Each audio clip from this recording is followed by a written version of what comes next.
A Werewolf Shifter Romance, written by Amelia Hart. Chapter 1. The Harvest Moon. The great hall of Blackridge Castle blazed with torchlight and laughter. Freya Caldwell kept her head down as she moved between the long wooden tables, refilling goblets of wine, and clearing away half-eaten trenchers of roasted meat. The annual Harvest Festival brought out the best in some people, and the worst in others. Tonight, judging by the raucous voices and crude jokes echoing off the stone walls, it brought out mostly the worst. She tucked a strand of blonde hair back under her simple linen cap and tried to make herself invisible. It was a skill she had perfected over the years. Omegas of low rank learned quickly that drawing attention rarely ended well, especially when nobles gathered to celebrate and drink themselves into stupor. "More wine here, girl," Lord Hadley barked, slamming his empty goblet against the table hard enough to rattle the plates. Freya hurried over with the pitcher, keeping her green eyes downcast as she poured. The amber liquid caught the firelight, swirling like liquid gold. She had nearly finished when Lady Hadley reached out and pinched her arm. "Clumsy thing," the woman sneered, though Freya had not spilled a single drop. "No wonder your own pack barely tolerates you."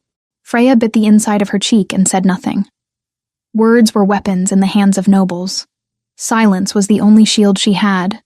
She retreated back toward the kitchens, weaving through the crowd of finely dressed shifters. The men wore rich velvets in deep jewel tones, their fingers heavy with rings that marked their ranks and territories. The women glittered in silk gowns trimmed with fur, their hair elaborately braided and pinned. Freya's own dress was rough wool dyed a dull brown, patched at the elbows and fraying at the hem. "Freya," the voice stopped her cold. She turned slowly, heart already beginning to race. Griffin Blackridge stood at the edge of the dais where the high table sat. He was beautiful in the way that dangerous things often are. Golden hair fell artfully across his forehead, and his blue eyes held a gleam that might have been warmth, or might have been calculation. In 6 months of secret meetings, stolen conversations in shadowed hallways, gentle touches when no one was watching, she had convinced herself it was warmth. "Come here," he said, gesturing for her to approach. Freya's wolf stirred uneasily beneath her skin. The creature was small and quiet, as befitting an Omega of her station, but it possessed instincts that her human mind sometimes ignored. Right now, those instincts screamed warning. She climbed the 3 steps to the dais. Griffin's older brother, Tobias, sat in the Alpha's chair at the center of the high table, watching with hooded eyes. Other important pack members flanked him, all of them turning to stare at Freya with varying degrees of curiosity and disdain. "My lord?" Freya kept her voice soft, uncertain. Griffin smiled. It was the same smile he had given her a week ago when he had found her in the herb garden and kissed her until her knees went weak. The same smile he had worn when he whispered that she was special, that rank did not matter, that he saw her in ways others never would. "I have an announcement to make," Griffin said, his voice carrying across the hall. Conversations began to die away as people turned to look. "One that concerns this woman." Freya's pulse thundered in her ears. Was he going to declare their courtship? It seemed impossible. He was the Alpha's brother, destined to be Beta, when Tobias formally took the position of pack leader. She was nobody, an orphaned Omega with no family connections and no particular skills beyond what her grandmother had taught her before she died. But Griffin had sworn he did not care about such things. He had held her face between his palms and told her she was beautiful. He had traced the light freckles across her cheeks and called them constellations. "This woman," Griffin continued, gesturing to Freya with a casual wave of his hand, "has been a source of amusement to me these past months, a distraction during dull evenings. I wanted to thank her publicly for her service." The words took a moment to penetrate. When they did, Freya felt the ground shift beneath her feet. "You see," Griffin went on, his voice taking on a mocking edge that she had never heard directed at her before. "I needed to pass the time while negotiations were finalized with Lord Ashton regarding his daughter. And what better way than to see how far a desperate little Omega would debase herself for a scrap of attention?" Laughter erupted from the crowd.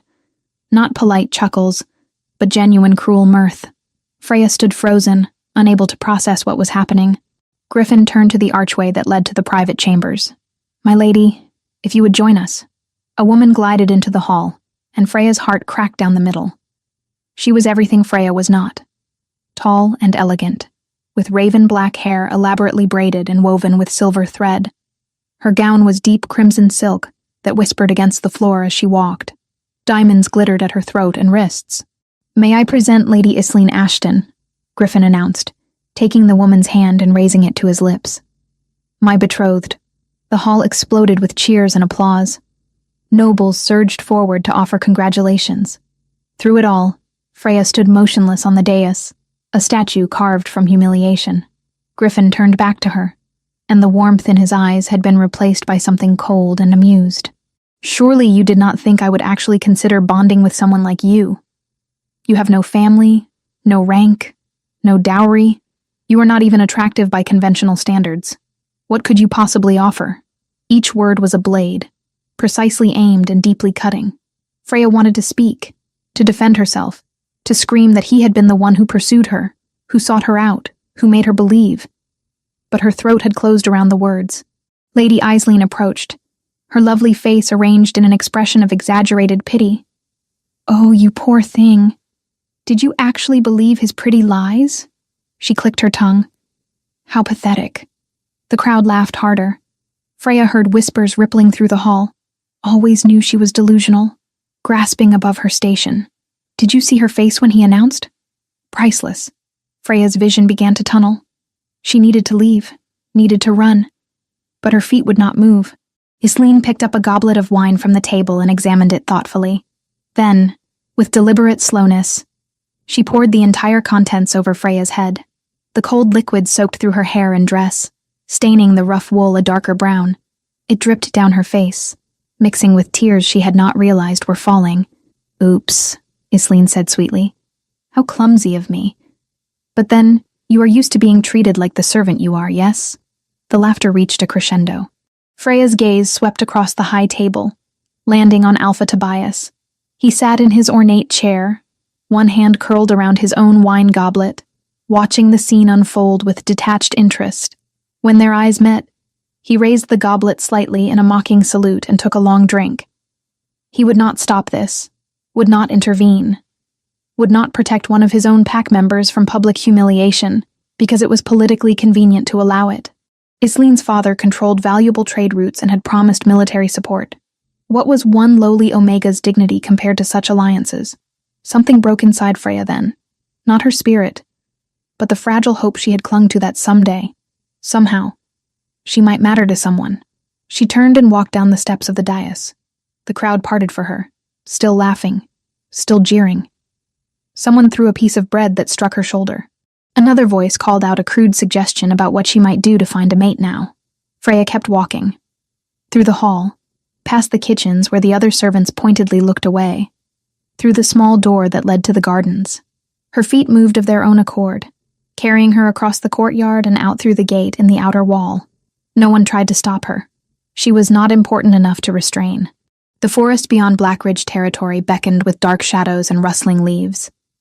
Freya ran toward it, her wine-soaked dress clinging to her legs, her breath coming in ragged gasps that were half sobs.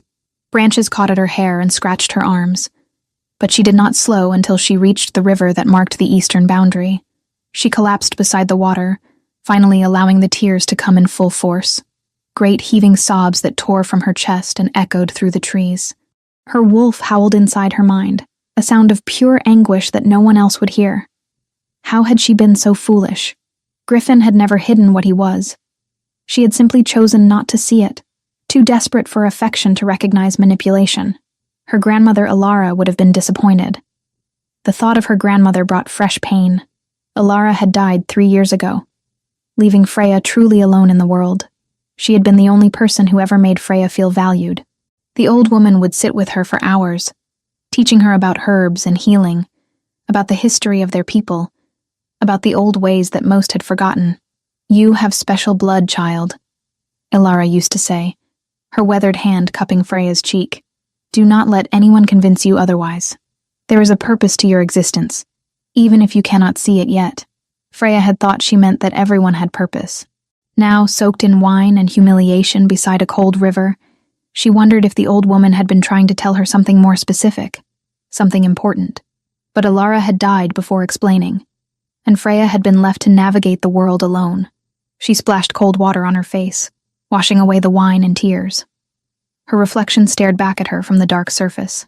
Blonde hair plastered to her skull, green eyes red-rimmed and swollen, freckles standing out starkly against her pale skin. Unremarkable, forgettable, worthless. No, she whispered to her reflection. I am not worthless. Her wolf stirred again, responding to the assertion. The creature was weak by pack standards, unable to fully manifest, but it possessed a fierce loyalty to their shared existence. It growled low in agreement. Freya took a deep breath and made a decision. She would leave Blackridge territory. Tonight. There was nothing for her here except more pain. She could travel south to one of the larger cities where shifters and humans mingled more freely. Perhaps she could find work as a healer, using the knowledge Alara had imparted. Perhaps she could build something new, where no one knew her as the pathetic Omega, who had been publicly rejected. She stood, ready to begin the long walk away from everything she had known. That was when the smell hit her. Blood. Fresh and copper-bright, mixed with something metallic that made her nose wrinkle. But beneath those scents lay something else entirely, something old and powerful that resonated in her bones. Her wolf, quiet and subdued just moments before, suddenly surged forward with startling intensity. The creature's reaction was primal and immediate, as if recognizing something it had been waiting for without knowing. Freya turned toward the source of the smell, deeper into the forest, away from Blackridge territory, and toward the unclaimed lands beyond. Every rational thought told her to run the other direction. Nothing good came from following strange scents into dark woods. But her wolf would not be denied. It pulled her forward with an insistence that bordered on desperation. She took one step, then another. The smell grew stronger. Somewhere ahead in the darkness, something waited. Something that her wolf recognized on an instinctual level, that transcended logic or caution. Freya walked into the shadows, leaving her old life behind with each step, though she did not yet know she would never return to it. Chapter 2. Blood and Silver. The scent of blood grew stronger with each step Freya took into the darkness. Her wolf pushed her forward with an urgency that bordered on frenzy, as if the creature recognized something vital in that coppery smell. Freya's rational mind screamed that this was foolish, that wounded things in the forest were often dangerous things, but her feet kept moving. The trees grew denser here, their branches forming a canopy so thick that moonlight barely penetrated. Freya's eyes adjusted slowly, picking out shapes in the gloom. A fallen log, a cluster of mushrooms growing on rotted bark, the glint of water from a small stream, and then she saw him. A man slumped against the thick trunk of an oak tree, his body angled awkwardly as if he had dragged himself there and collapsed. Dark stains covered his clothing, black in the dim light but unmistakably blood. His head hung forward, long black hair obscuring his face. Freya approached cautiously, her heart hammering. The man was large, powerfully built even in his injured state. His clothes, though torn and soaked with blood, were finely made. Black wool and leather, with intricate silver embroidery along the collar that caught what little light filtered through the leaves. Her breath caught when she recognized the pattern of that embroidery. A crowned wolf surrounded by stars. The symbol of the royal house. This was no ordinary shifter. This was someone connected to the Alpha King's court. Perhaps even someone important enough to be targeted for assassination. The man's head lifted slightly, and Freya found herself staring into eyes the color of molten silver. They fixed on her with startling intensity despite the obvious pain etched into his features. His face was all sharp angles and pale skin, with a neatly trimmed beard that framed a mouth pressed into a tight line. "Stay back," he rasped, his voice rough and commanding even in weakness. Not safe. Freya ignored the warning and dropped to her knees beside him. Now that she was closer, she could see the full extent of his injuries. Deep gashes across his chest and arms, the edges clean as if made by blades rather than claws. A particularly nasty wound in his side still bled sluggishly, soaking through the torn fabric of his shirt. "You need help," she said, already untying the small pouch at her belt where she kept basic supplies. Her grandmother had taught her to always carry certain herbs, certain tools. "How many attacked you?" "6. The man's silver eyes tracked her movements. "Mercenaries. Hired by someone who wants me dead." Freya pulled out a small bundle of dried yarrow and began crushing it between her fingers. Where are your guards? Your pack? Dead or scattered? He winced as she pressed the crushed herb against the wound in his side. We were ambushed on the road. I managed to escape, but not without cost. The metallic scent she had noticed earlier was stronger now. Silver. Someone had used weapons forged with silver to ensure the wounds would not heal quickly. Against a normal shifter, such weapons were cruel. Against someone of high rank, they were strategic. This will hurt, Freya warned, then packed more of the yarrow directly into the deepest gash. The man's jaw clenched, but he made no sound. His hand shot out, however, gripping her wrist with surprising strength. The moment his skin touched hers, something happened. A jolt of energy passed between them, sharp and electric. Freya gasped, her wolf suddenly surging forward with a force she had never experienced. The small, quiet creature that normally cowered in the back of her mind roared to life, pressing against her consciousness as if trying to reach through her skin to touch this man. His silver eyes widened fractionally. He felt it too, whatever this was. Freya pulled her hand back, heart racing. I need to clean the wounds properly. There is a cave not far from here, one I used to hide in as a child. Can you walk? I can try. He shifted, attempting to stand, and immediately went pale. His hand pressed against his side, where blood continued to seep through the makeshift bandage. Freya ducked under his arm, bracing herself against his weight. He was heavy, solid muscle and bone, but she managed to get him upright. They stumbled together through the forest, following a path only Freya could see in the darkness. Her wolf guided her, lending strength she did not normally possess. The cave entrance was hidden behind a curtain of vines and overgrown ferns. Freya had discovered it years ago while fleeing from pack children who enjoyed tormenting the weak Omega girl. It had been her sanctuary then, and she prayed it would serve as one now. She eased the man down onto the dry stone floor just inside the entrance. The cave was small but deep, extending back into the hillside far enough that the rear chamber stayed dry even during heavy rains. Freya had stashed supplies here over the years. A flint and steel for starting fires, a few candles stolen from the castle stores, old blankets that smelled of mildew but would provide warmth. Working quickly, she lit one of the candles. Warm light flickered across the cave walls, illuminating the man's face properly for the first time. He was beautiful in a harsh, angular way. High cheekbones, a straight nose that had clearly been broken at least once, and healed slightly crooked. The beard covering his jaw was neatly trimmed despite the obvious trauma he had endured. But it was his eyes that held her attention. Silver gray and sharp, they watched her every movement with an intelligence that suggested he was cataloging everything about her. "What is your name?" he asked as she began cutting away the ruined fabric of his shirt. Freya Caldwell. She did not ask his in return. If he wanted her to know, he would tell her. If he preferred to remain anonymous, that was his right. "You are from Blackridge Pack." It was not a question. He could probably scent it on her, the mark of her territory. Yes. Freya focused on cleaning the wound in his chest, using water from her flask and strips torn from her own underskirt. The gashes were deep, but clean. If she could keep them from becoming infected and prevent excessive blood loss, he would heal. Eventually. "And you wandered this far from your territory alone at night. Because..." Freya's hands stilled. She could tell him the truth about Griffin and the humiliation and the desperate need to escape. But what would this stranger care about the petty cruelties of one low-ranking Omega? "I needed to clear my head," she said finally. "I smelled blood and followed it. Foolish." But his tone held a note of something that might have been approval. Most would have run the other direction. Most have more sense than I do. Freya moved to examine the wound in his side, the worst of them all. The blade had gone deep, possibly nicking something vital. "This one needs proper stitching. I will have to go back to Blackridge to get supplies." "No." His hand caught hers again, and again that strange current passed between them. Too dangerous. They may be watching the territory, waiting to see who comes seeking medical supplies. It would lead them here. He was right, of course. But without proper care, this wound could kill him through blood loss or infection. Freya sat back on her heels, thinking. Her grandmother had taught her many things about healing, including some of the old methods that did not require a healer's kit. "I can use pine resin to seal it," she said slowly. "It will hurt worse than stitches, but it will hold." The man studied her face for a long moment. Whatever he saw there must have satisfied him, because he nodded once. Do it. Freya left him propped against the cave wall, while she ventured back into the forest to find what she needed.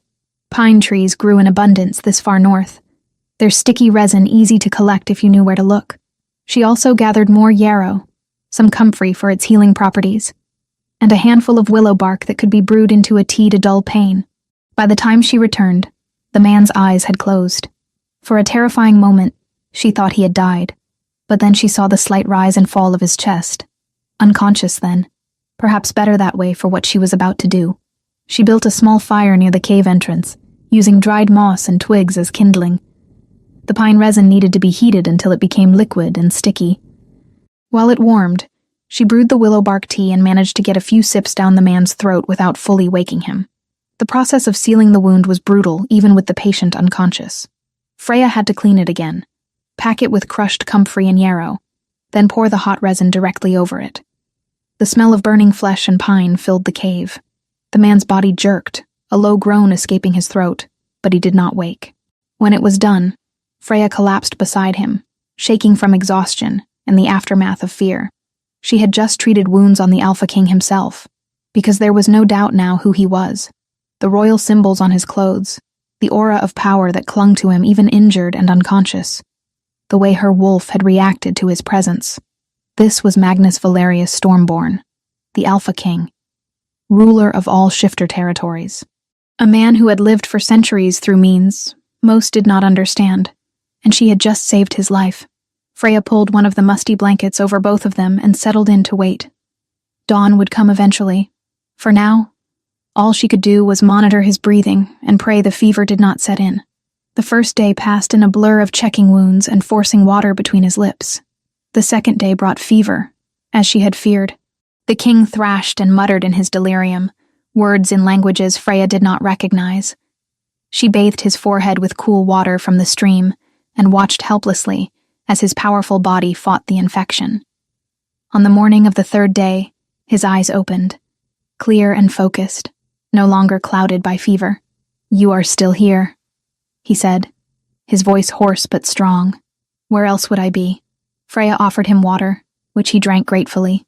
Most would have fled. Helping me carries risk. Freya shrugged. "My grandmother taught me that healers do not choose their patients based on politics or risk. We heal because it is what we are called to do. Your grandmother," Magnus's silver eyes sharpened with interest. "Tell me about her." So Freya did. She told him about Ilara, the old woman who had raised her after her parents died. How Ilara had known things, old things, that most shifters had forgotten. How she had been oddly educated for someone of her station, able to read and write, knowledgeable about history and healing and the movements of stars. "She used to say I had special blood," Freya admitted, feeling foolish. "That I had a greater purpose.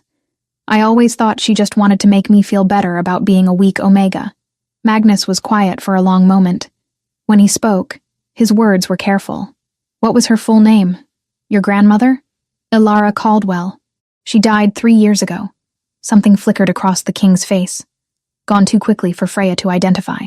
He shifted, testing his wounds, and seemed satisfied that they were healing properly. "You saved my life, Freya Caldwell," he said formally. "That is a debt I do not take lightly. I do not want payment." The words came out sharper than she intended.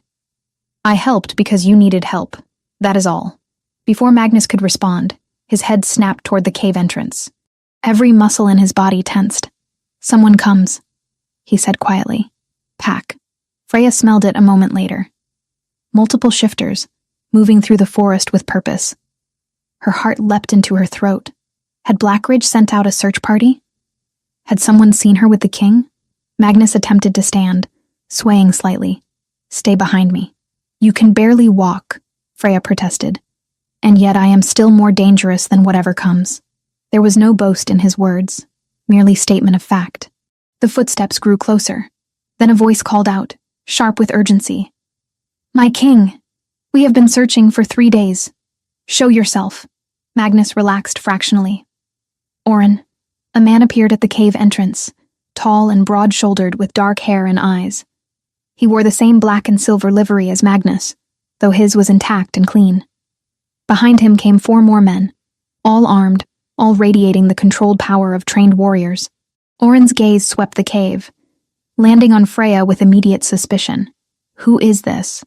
The woman who saved my life. Magnus's voice carried an edge of warning. You will treat her with the respect such an act deserves. Oren's expression remained wary, but he inclined his head to Freya. My lady. She is no lady, Freya corrected quietly. Just a healer who happened to be in the right place. Or the wrong place, depending on perspective, one of the other guards muttered. Magnus silenced him with a look. Prepare a litter. I can walk, but not the distance back to the castle. He turned to Freya. You will accompany us. It was not a request. Freya thought about refusing, but where would she go? Back to Blackridge, where everyone had witnessed her humiliation? South to the cities? Alone and unprotected? Very well, she said. As the guards prepared to transport their king, Magnus caught her eye one last time. Something passed between them in that look. An acknowledgement of the strange connection neither could explain. Freya followed them out of the cave that had been her sanctuary, into a future she could not begin to predict. Chapter 3. Gilded Cage. The journey back to Ravenmoor took 5 days. Freya rode in a covered wagon with cushioned seats, a luxury she had never experienced. The royal guards maintained a respectful distance, but their presence was constant, a reminder that she was not traveling of her own free will. Magnus had left the morning after Oren's arrival, carried on a litter by 4 strong men. Before departing, he had approached Freya where she stood uncertainly beside the cave entrance. You will be escorted to Ravenmoor, he said, his silver eyes intense despite the lingering pain from his injuries. I am issuing a formal summons for you to attend court. Freya shook her head immediately. That is not necessary, my lord. I only did what any healer would do. There is no debt between us. Nevertheless, Magnus stepped closer, close enough that she could smell the pine resin still clinging to his bandages, mixed with something deeper, something that made her wolf stir restlessly. In 2 weeks' time, I am holding a festival, a celebration of the harvest, and an opportunity to choose my queen. You will attend.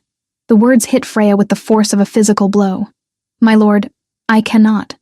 I am not suited for such an event. I have no place among nobles and courtiers. That is not for you to decide. His voice held the weight of absolute authority. The summons has been issued. Refusal would be seen as an insult to the crown.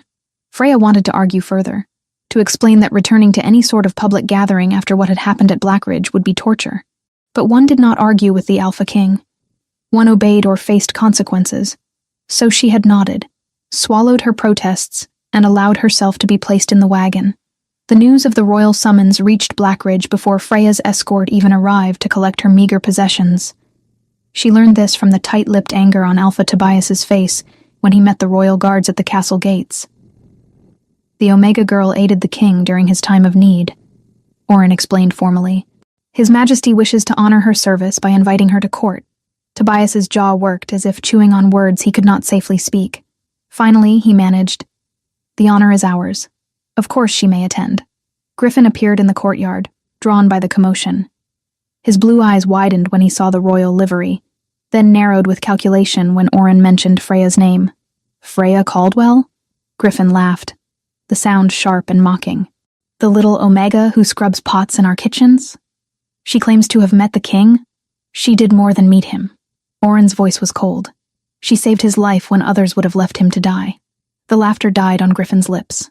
He stared at Freya with an expression she could not quite decipher. Disbelief, certainly. But beneath it, something that might have been concern.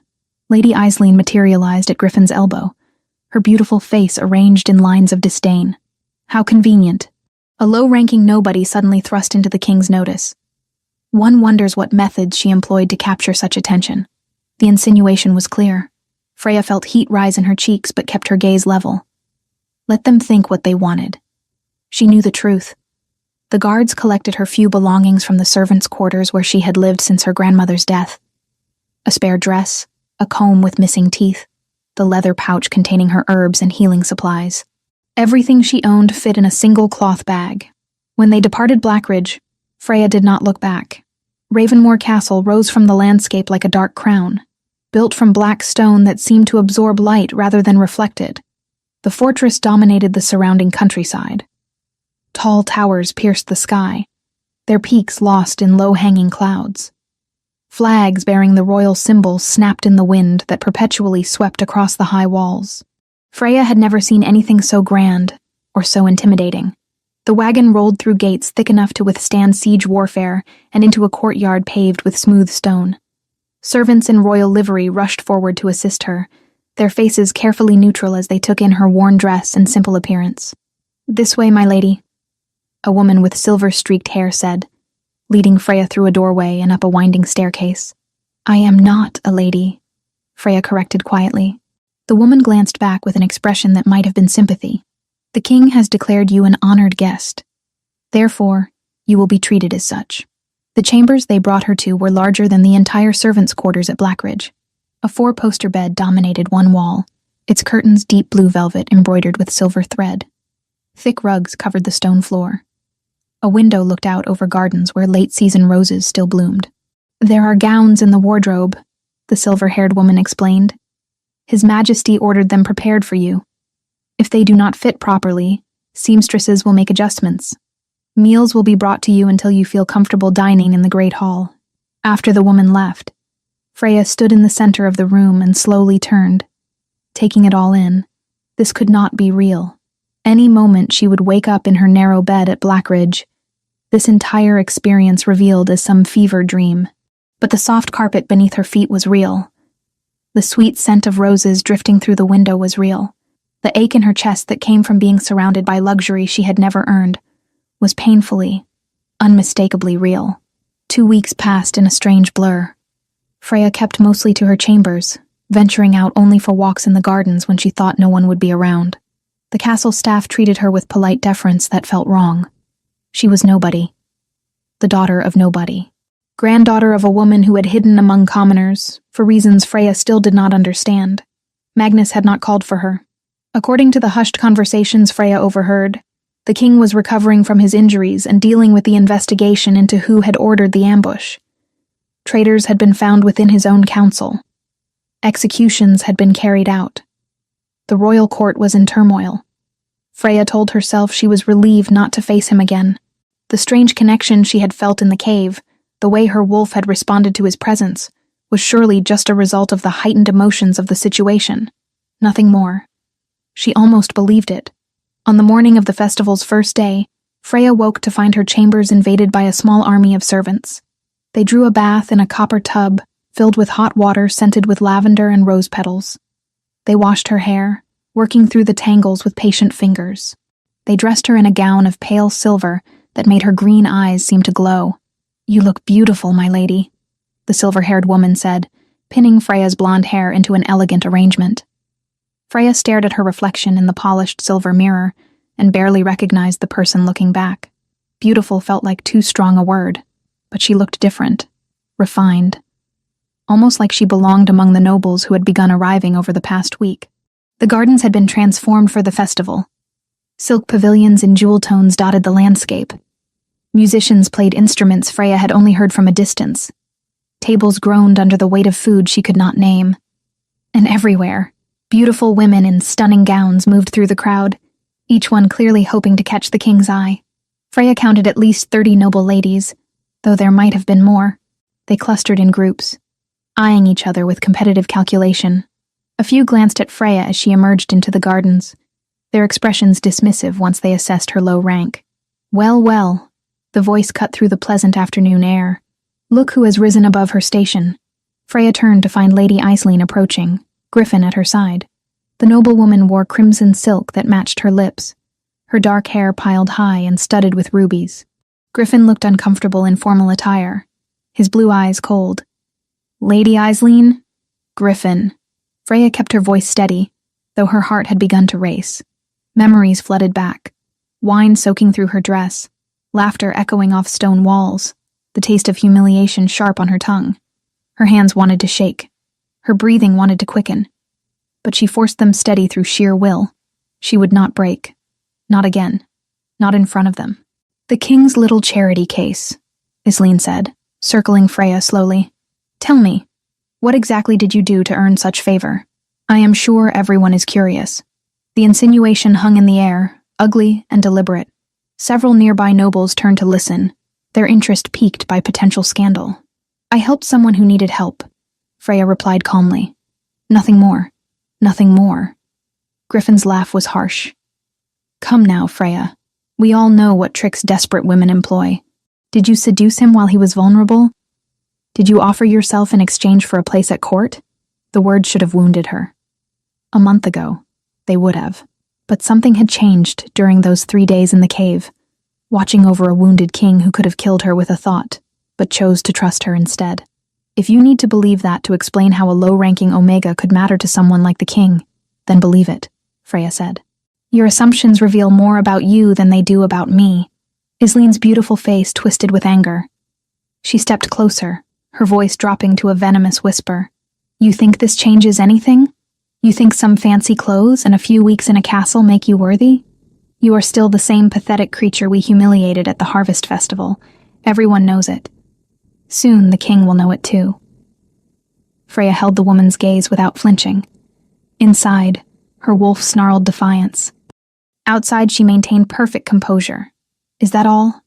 Freya asked quietly. The question seemed to infuriate Isleen more than any argument. Before she could respond, a hush fell over the gardens. Every head turned toward the castle entrance. Magnus Valerius Stormborn emerged into the afternoon sunlight.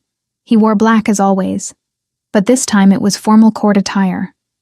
A long coat embroidered with silver thread over a silk shirt and tailored trousers. His dark hair had been pulled back from his face, revealing the sharp angles of his features. The neat beard framed his mouth, but it was his eyes that captured attention. Silver gray and piercing, they swept across the assembled nobles with the weight of absolute authority. Every shifter present felt the pull of his power. Alphas bowed their heads instinctively. Omegas dropped their gazes. Even Isleen took an involuntary step back. Magnus descended the stone steps with fluid grace. His injuries apparently healed. His gaze moved through the crowd, passing over the beautiful noble ladies in their jewel-toned gowns, the powerful alphas from distant territories, the assembled courtiers and guards. His silver eyes found Freya across the garden. For a moment that stretched impossibly long, they simply looked at each other. Freya felt that same electric current that had passed between them in the cave, stronger now, almost visible in the air between them. Then Magnus turned to address the crowd, and the moment broke. Welcome, the king said, his voice carrying effortlessly across the space. You honor me with your presence. Let the festival begin. The crowd erupted in cheers and applause. Musicians struck up a lively tune. Servants moved through the gardens with trays of wine and delicacies. Isleen grabbed Freya's arm, her nails digging in hard enough to bruise. Stay away from him, she hissed. You do not belong here. Freya pulled free and walked away without responding. Let Isleen threaten. Let Griffin mock. None of it mattered anymore. That evening, as twilight painted the sky purple and gold, a servant appeared at Freya's chambers with a message. The king requested her presence in his private study. Freya followed the servant through winding corridors and up stairs that seemed to climb endlessly. They stopped at a heavy wooden door, carved with intricate designs. The servant knocked once, then stepped aside. Enter, Magnus called from within. The study was smaller than Freya expected, lined with shelves holding more books than she had ever seen in one place. A fire crackled in the hearth. Magnus stood by the window, a glass of dark liquid in his hand, staring out at the last rays of sunset. He turned when she entered, and Freya saw fatigue in the lines around his eyes. Being king carried weight that luxury could not ease. You came, he said. You summoned. I obey. Freya remained near the door, uncertain. Magnus gestured to a chair near the fire. Sit, please. We need to talk about something important. Freya sat, her hands folded in her lap. The silver gown whispered against the leather cushions. Magnus remained standing, studying her face with that same intensity he had shown in the cave. I have lived a very long time, Freya. Centuries, though most do not know the true extent of it. In that time, I have learned to recognize certain signs, certain markers that indicate bloodlines most believe extinct. Freya's pulse quickened. My lord, your grandmother. Ilara Caldwell. Magnus set down his glass and moved closer. That was not her birth name, was it? I do not know. She never spoke of her family. I believe she was born Ilara Silvercrest. Magnus paused, letting the name sink in. A line of alphas that disappeared during the civil wars 3 generations past. A line thought destroyed. Freya shook her head slowly. My grandmother was not an alpha. She lived among commoners. She worked as a midwife and healer. She hid. Magnus corrected, as many did during those dark times. And when she had a daughter, and that daughter had you, the bloodline grew diluted, but did not disappear completely. You are saying I have alpha blood? The idea was absurd. I am barely Omega. My wolf is small and weak. Your wolf is suppressed. Magnus knelt before her chair so their eyes were level. Years of abuse and conditioning convinced you that you were weak, but I felt your power when you touched me. I saw the color of your wolf during your transformation. Silver and red. Those are not Omega traits. Freya's mind reeled. Could it be true? Could her grandmother's cryptic words about special blood and greater purpose have meant this? I have set scholars researching the Caldwell and Silvercrest lines, Magnus continued. But I already know what they will find. You are descended from alphas, Freya, whether you believe it or not, whether others see it or not. The power is there, buried but present. Why are you telling me this? Freya whispered. Magnus's silver eyes held hers.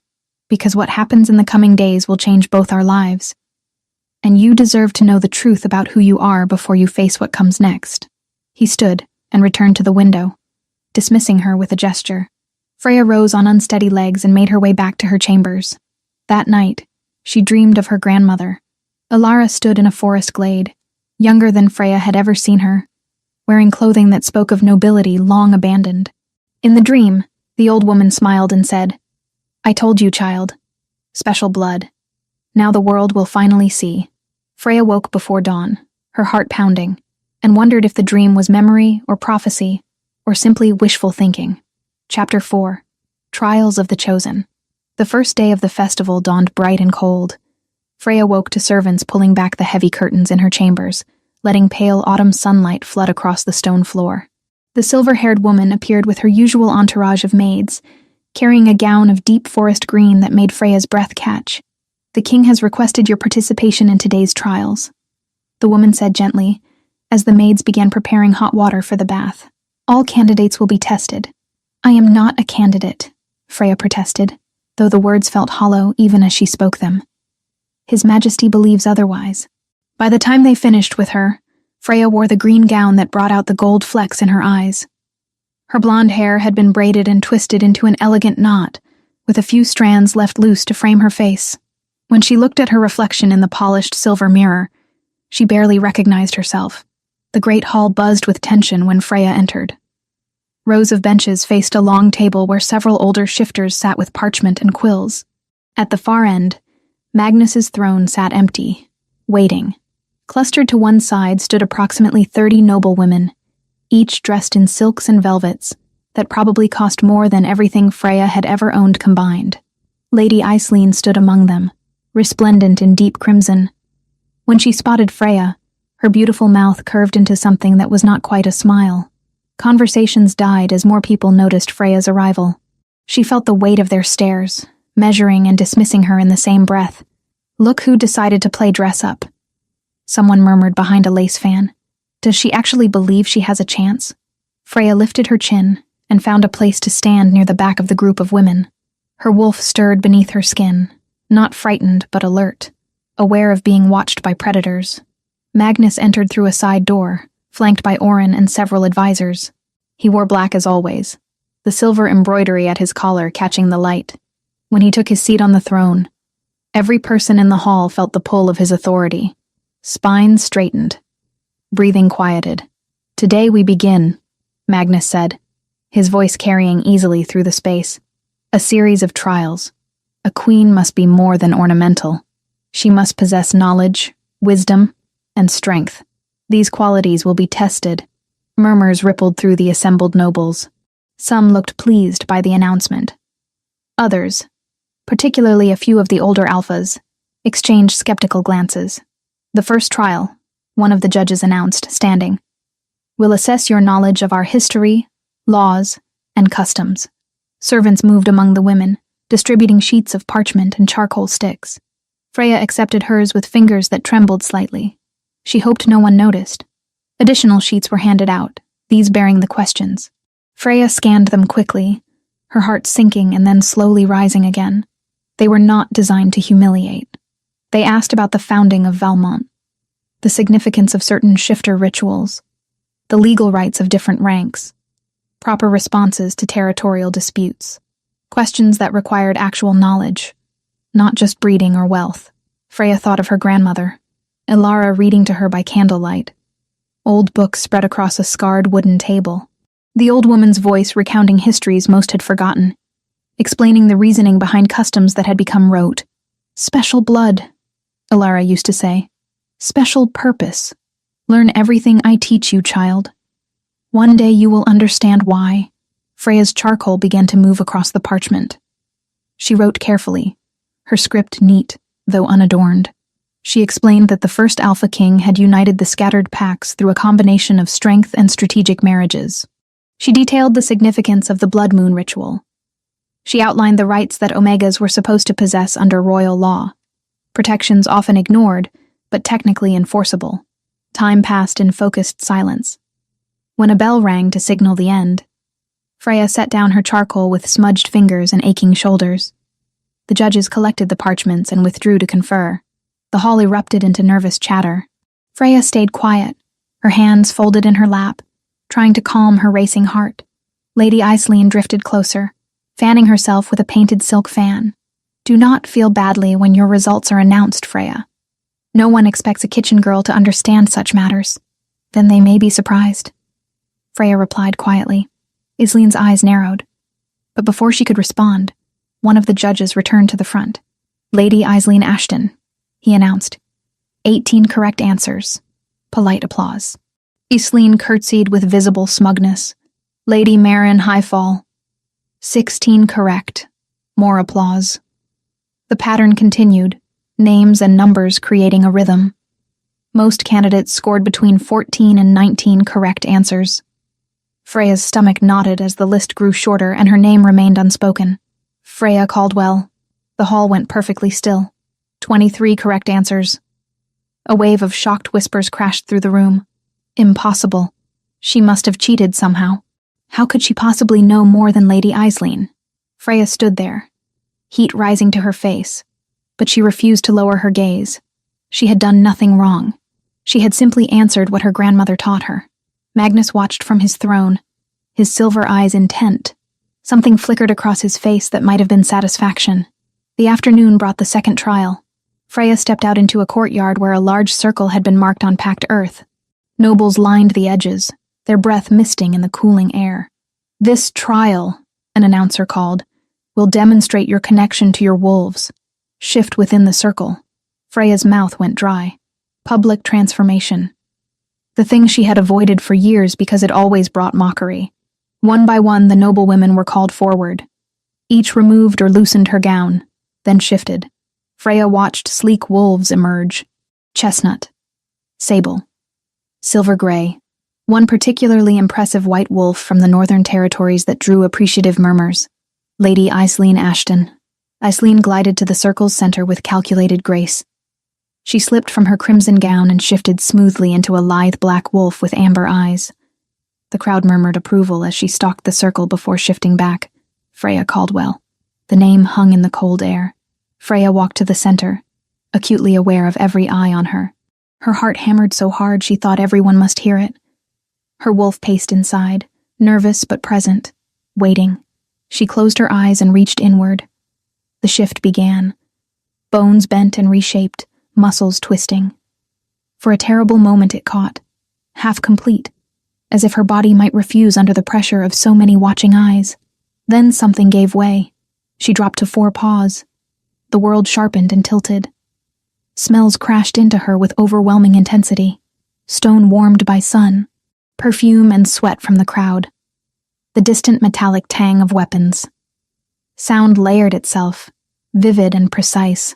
She padded forward, claws clicking softly against earth. Gasps rippled through the courtyard. Her coat was silver, not dull gray but bright as moonlight on snow, threaded with strands of red along her spine and tail that deepened to rust at her paws. Her eyes, when she turned her head, gleamed green gold and impossibly bright. Silver crest. Someone whispered, barely audible. That line was destroyed. It cannot be. Look at her. That is not Omega coloring. Freya completed one slow circuit of the circle, tail at neutral height. Not cowering, not boasting.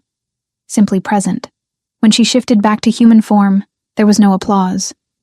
Only tense, humming silence broken by scattered whispers. Magnus stood now at the courtyard's edge, his silver eyes burning across the distance between them. He had suspected. He had known. And now everyone else could see it too. The rest of the day passed in elaborate displays. Archery exhibitions Freya was not asked to join. Riding demonstrations involving horses she had never learned to control with any skill. Songs and dances performed by trained entertainers. During an evening banquet, Freya found herself seated at a table with several lesser nobles who looked at her with open curiosity. Before the meal ended, a commotion near the main fountain drew everyone's attention. Freya rose with the others, moving through the crowd to see what had happened. As she passed near one of the decorative pools, someone bumped into her hard from behind. She stumbled forward, arms windmilling. The pool rushed up to meet her. Cold water closed over her head, soaking through the green gown instantly. She surfaced, sputtering, water streaming from her hair and dress. Laughter erupted around her. Lady Iceline stood at the pool's edge, her hand still raised from the push, her face arranged in mock innocence. "Oh, how clumsy of me. I did not see you there." Freya climbed out of the pool, water pouring from her ruined gown. Every eye in the garden was on her now. This was the moment they expected her to break. To cry or rage or flee in humiliation like she had at Blackridge. Instead, Freya wrung water from the hem of her dress with calm, deliberate movements. She smoothed back her soaked hair. Then she looked directly at Islene and said, "It is only water. It will dry." She walked away without another word, her sodden slippers squelching with each step, spine straight and head high. Behind her, the laughter faltered and died into confused silence. That evening, back in her chambers with a fire roaring and dry clothes finally on, Freya stood at the window looking out over the grounds. Tomorrow, Magnus would announce his choice. Tomorrow, everything would change one way or another. A knock sounded. Freya opened the door to find not a servant, but Magnus himself, standing in the hallway without guards or attendants. "May I enter?" he asked. Freya stepped aside, too surprised to do anything else. Magnus moved to the fireplace, studying the flames. "You handled yourself well today. Both trials. I did what was required. You exceeded what was required." He turned to face her. "The knowledge you displayed comes from somewhere. Your grandmother taught you." "She did. Elara was more than a simple healer, was she not?" Magnus moved closer. "She knew things, old things. Things that common folk do not typically preserve." Freya nodded slowly. "She read constantly. She had books I never understood the value of until later. She spoke of histories that seemed like stories. They were not stories." Magnus's voice was gentle. "They were her own history. The history of the Silvercrest line. She was preparing you, Freya, even if she could not tell you everything before she died." "Why?" Freya whispered. "Why hide? Why live among those who treated us as less than nothing?" "Because during the civil wars, being Silvercrest meant being hunted." Magnus's silver eyes held hers. "The line chose the wrong side of a conflict. Those who survived went into hiding, changed their names, married into common families. Your grandmother was protecting you the only way she knew how." Freya sank into a chair near the fire. "And now? Now the war is long over. The grudges have faded. What remains is the blood itself." Magnus knelt before her chair, bringing himself to her eye level. "You asked me once why I summoned you here. Why I insisted you participate. This is why. Because I recognized what others could not see. Because a kingdom needs a queen who understands what it means to be overlooked and underestimated. Who knows that power comes in forms beyond brute strength. You want me?" Freya said slowly, "Not despite being low-ranked, but because of it. I want you because of who you are in totality." Magnus's voice dropped lower. "The knowledge, the compassion, the quiet strength, the hidden bloodline that proves nothing is as simple as it seems. Tomorrow, when I announce my choice, there will be those who protest. Let them. They will accept what must be." "And if I do not accept?" Freya asked. Magnus studied her face for a long moment. Then I will release you from the summons. You may go where you wish, with resources to start anew. I will not force a bond on anyone. I have seen what that destroys." He stood and moved toward the door, then paused. "But before you decide, ask yourself this. Where do you truly wish to be? In obscurity, safe, but small? Or here, standing in the light despite the risk?" He left before she could answer. Freya sat by the fire long into the night, watching flames consume log after log. Her grandmother's voice echoed in memory. Special blood, greater purpose. Tomorrow she would learn if that purpose was blessing or curse. Tomorrow the choice would no longer be theoretical. She finally slept near dawn, her dreams full of silver wolves and crimson gowns, and a throne that sat empty, waiting. Chapter 5. Crown under siege. The third morning after the trials dawned gray and tense. Magnus stood before the assembled court in the great hall, every noble and territorial alpha summoned to witness what tradition demanded. Freya waited in an antechamber, her hands steady despite the knowledge that beyond those doors, her entire future would be decided. The silver-haired attendant adjusted the pale blue gown Freya wore, simpler than the festival garments but elegant in its restraint. "Are you ready, my lady?" Freya nodded, though her stomach churned. Through the thick wooden door, she could hear Magnus's voice, strong and certain, addressing the crowd. "I have chosen," the king said, and silence fell like a blade. "Freya Caldwell, step forward." The doors opened. Every eye in the hall turned toward her. Freya walked the length of the room, her footsteps echoing against stone. She passed Lady Aisling, whose beautiful face had gone pale with fury. She passed Griffin, standing among the Blackridge delegation, his blue eyes wide with something between shock and calculation. Magnus descended from his throne to meet her halfway, a gesture that made several alphas murmur in surprise. Kings did not leave their seats for anyone. He extended his hand, and Freya placed hers in it, feeling the warmth of his palm against her cool fingers. "I name Freya Caldwell as my chosen queen," Magnus announced to the assembled court. "Not for her rank, which some will say is too low, not for her connections, which some will say are non-existent, but for her knowledge, her courage, and the strength she has shown when others would have broken." The hall erupted. Not in celebration, but in protest. Alphas rose from their seats, voices raised in outrage. "This is an insult to tradition," Alpha Tobias Blackridge called out, his face flushed with anger. "She is barely Omega rank. She has no bloodline worth mentioning. This choice weakens the crown." "I second that protest," another Alpha added, a gray-haired man from the Southern Territories. "The queen must be of noble birth. It has always been so." Magnus's expression hardened. "It has been so because previous kings allowed it to be so. I am not previous kings. My choice stands. Any who wish to challenge it may do so according to the old laws." The threat hung in the air. To challenge the Alpha King under the old laws meant ritual combat to the death. No one moved. No one dared. But the damage was done. As the court slowly dispersed, Freya felt the weight of hostile stares. She had been chosen, yes, but she was not accepted. Not yet. The days that followed were brutal in their subtle cruelty. Freya found herself navigating a court where every smile hid daggers. Servants loyal to discontented nobles treated her with barely concealed contempt. During meals in the great hall, conversations would stop when she approached, only to resume in pointed whispers once she passed. Lady Aisling made her displeasure known at every opportunity. During a formal dinner 3 days after the announcement, she approached Freya with a smile that did not reach her eyes. "How proud you must be," Aisling said, her voice carrying just loud enough for nearby nobles to hear. "Rising so far above your station. One wonders what methods you employed to bewitch our king." Freya met her gaze steadily.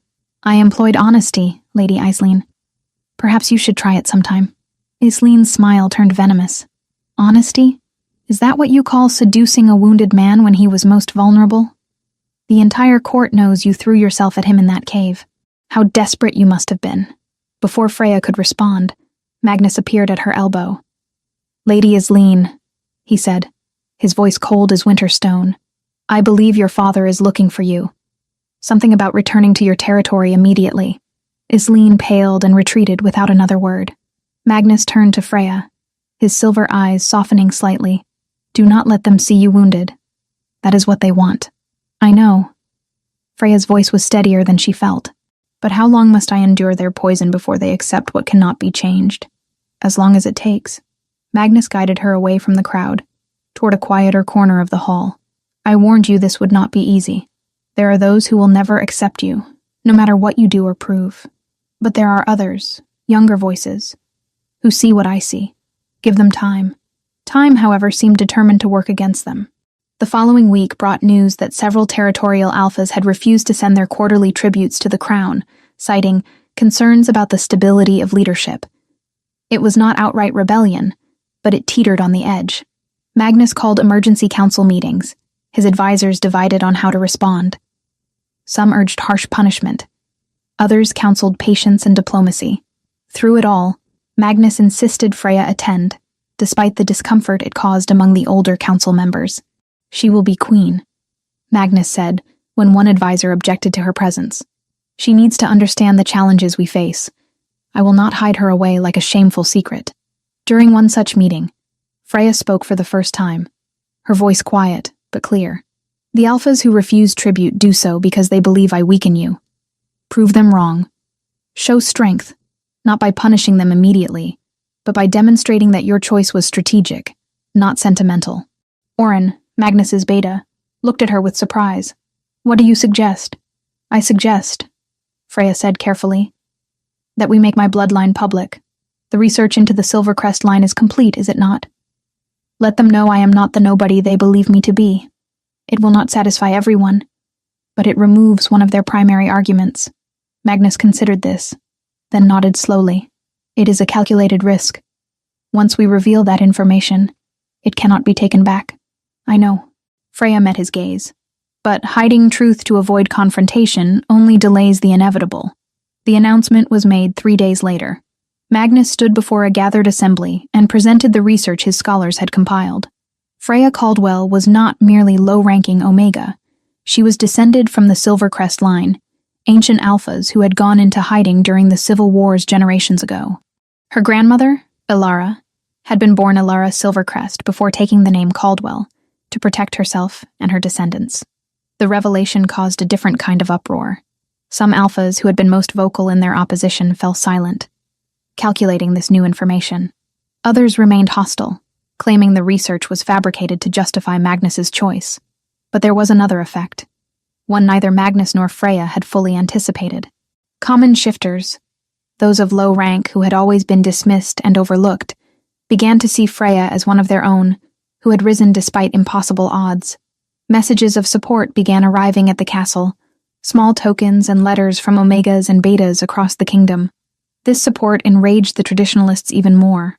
Griffin, still lingering at court despite Blackridge's official departure, was seen meeting quietly with several discontented lords.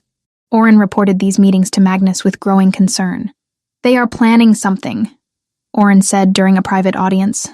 I do not know what, but Griffin has been too active, too careful in his movements. Magnus's jaw tightened. Have him watched. If he makes any move that suggests threat, I want to know immediately. The threat came sooner than expected.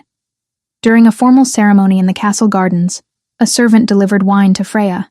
She accepted it without thinking, raising the goblet to her lips. The scent hit her just before the liquid touched her tongue. Bitter and wrong, with an underlying sharpness that her grandmother had taught her to recognize. Bitterroot. Deadly to shifters, if not treated immediately. Freya lowered the goblet without drinking and stood, her voice cutting through the pleasant conversation around her. This wine is poisoned. Who prepared it? The garden fell silent. Magnus was at her side in an instant, taking the goblet from her hand and smelling it himself. His face went deadly cold. Guards, he commanded. Seize every kitchen worker who had access to the wine stores. Now. The investigation was swift and brutal. Within hours, 3 servants had been arrested, their quarters searched. Evidence was found, bribes paid, instructions given in writing. The trail led directly back to House Pelham, one of the lords who had been most vocal in opposing Freya's selection. Lord Pelham was brought before Magnus in chains. The man sputtered protests, claiming ignorance, insisting his steward had acted without authorization. Magnus let him speak, his silver eyes cold and unforgiving. Ignorance is not a defense, Magnus said when the Lord finally fell silent. Your house attempted to murder my chosen queen. Under pack law, that is treason. Your lands are forfeit. Your title is stripped. You and your immediate family are banished from this kingdom. You have until dawn to leave. The sentence was harsh, but legal. Pelham's protests echoed through the hall as guards dragged him away. The message to other conspirators was clear. Magnus would not tolerate threats to Freya. But the poison attempt had shaken something loose in Freya. That evening, she found Magnus in his private study, staring into the fire. This will not stop, she said without preamble. There will always be another plot, another attempt. How long before one succeeds? Magnus turned to face her. I will not let them succeed. You cannot protect me from everything. Freya moved closer. I need to learn to protect myself. Train me. Teach me to fight, to recognize threats, to move through this court as more than just a target. You want to learn combat? Magnus's eyebrows rose slightly. I want to learn survival.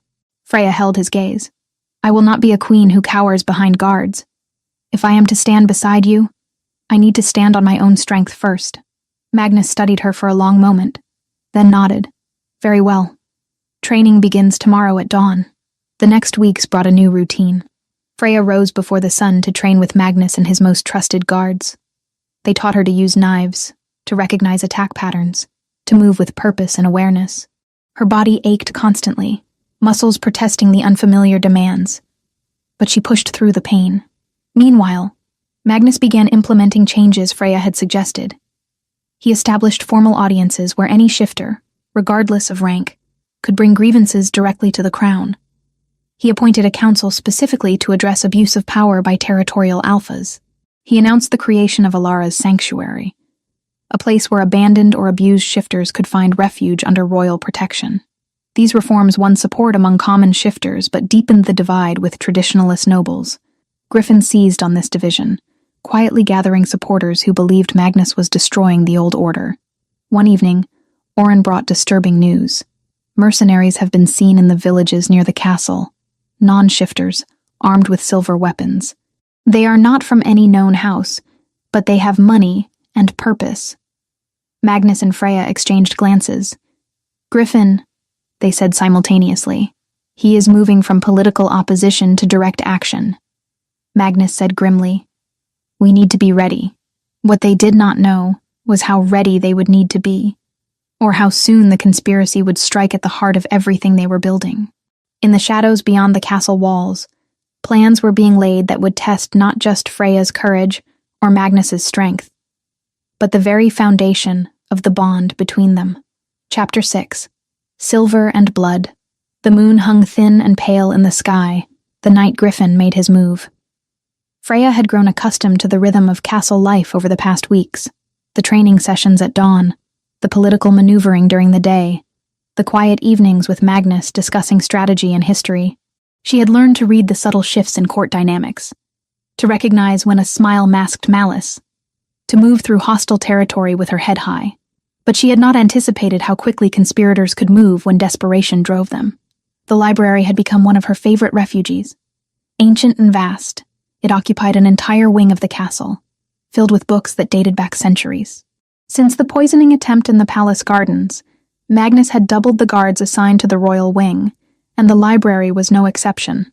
2 warriors stood posted just beyond its doors, with others rotating along the upper corridors. It was as secure as any place in the castle could be without turning it into a fortress. Magnus often joined her there after the evening meal, both of them seeking respite from the constant scrutiny of the court. They would sit by the fire, reading or talking, the weight of their responsibilities temporarily set aside. Tonight felt no different.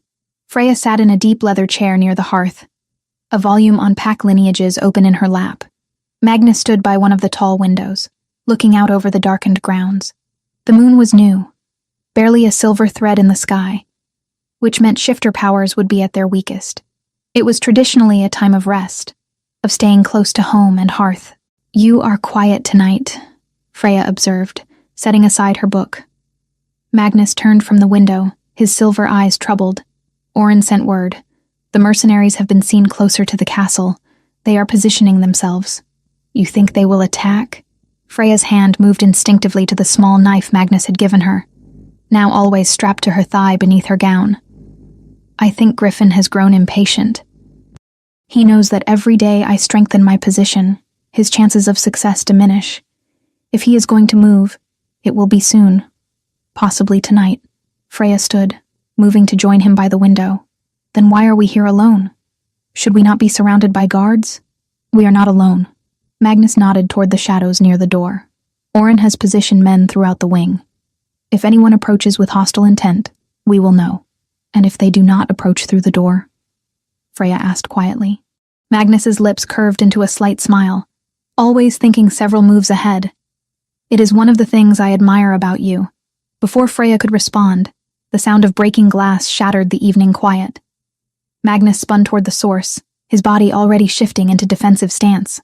3 windows along the far wall exploded inward simultaneously, shards of glass raining down like deadly rain.